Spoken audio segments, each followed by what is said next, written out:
Assalamualaikum warahmatullahi wabarakatuh. Nama saya Azadi Alamsyah, NPM 2001-2010-105.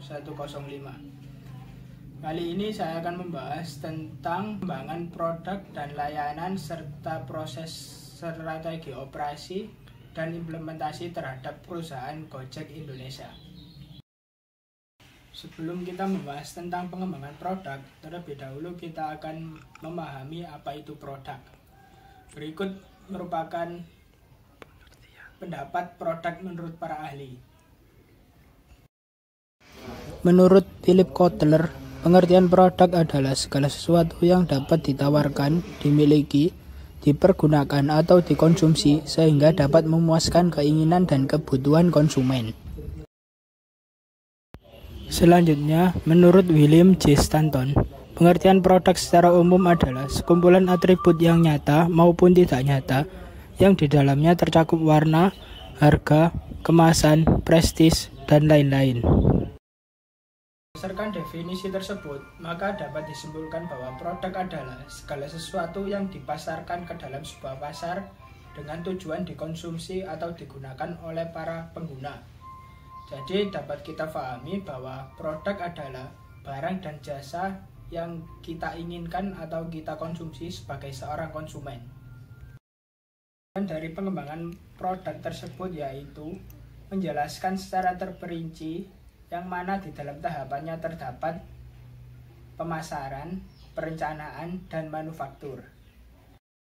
Jadi tujuannya yaitu strategi atau proses yang dilakukan oleh perusahaan untuk mengembangkan sebuah produknya. Terdapat 3 aspek penting yang perlu diperhatikan dalam pengembangan produk. Yang pertama yaitu pemasaran.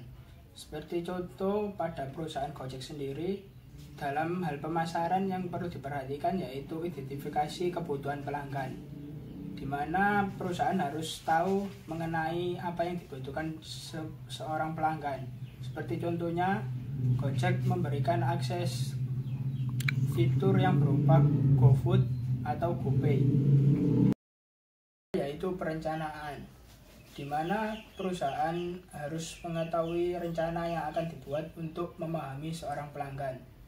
Dalam kasus PT Gojek sendiri, yaitu harus mampu menyediakan layanan berupa website yang mudah diakses oleh seorang konsumen agar konsumen merasa nyaman. Aspek yang terakhir yaitu manufaktur, di mana bidang manufaktur tersebut harus dapat merancang sebuah sistem yang mudah diakses oleh para pengguna. PT Gojek Indonesia harus menyiapkan strategi operasi dan perencanaan yang tepat.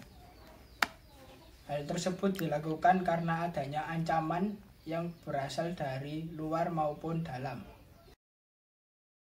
Seperti ancaman yang dihadapi oleh PT Gojek Indonesia sendiri yaitu adanya ojek konvensional, di mana PT Gojek tidak dapat mengakses wilayah-wilayah tertentu karena dikuasai oleh konvensional.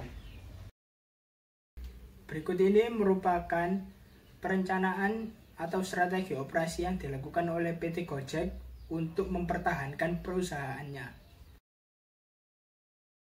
Yang pertama yaitu diferensiasi produk, di mana Gojek telah menjadi pionir dalam pelayanan jasa angkutan ojek online. Terlebih lagi adanya fitur GoPay. Kedua yaitu utilitas driver yang sangat tinggi, di mana dengan adanya layanan yang disediakan Gojek menyebabkan utilitas driver yang sangat tinggi. Seperti halnya pada pagi hari driver akan mengantarkan anak pergi ke sekolah. Kemudian pada siang hari, seorang driver akan mengantarkan makanan yang disediakan oleh pelayanan GoFood kepada tempat kerja ataupun sekolah. Kemudian pada sore hari, driver juga akan mengantarkan pulang seorang anak ke rumahnya. Gojek sendiri telah berhasil mengupayakan dalam pemasaran perusahaannya, seperti halnya pemasaran dalam website, kemudian media elektronik, dan sosial media yang saat ini banyak diakses oleh kalangan remaja. Selain itu, akhir-akhir ini Gojek juga memasangkan iklan dalam video di YouTube, sehingga apabila kita mengakses YouTube akan melihat iklan yang ditampilkan oleh Gojek. Dari video tersebut yaitu bahwasanya strategi operasi dan penerapan yang dilakukan oleh PT Gojek sendiri bisa dikatakan cukup baik karena adanya aplikasi Gojek yang mudah diakses oleh seluruh kalangan tanpa terkecuali, sehingga pengguna dapat terhubung langsung dengan jasa layanan Gojek tersebut. Saya mengenai video pembelajaran yang saya presentasikan. Apabila ada kekurangan mohon maaf. Assalamualaikum warahmatullahi wabarakatuh.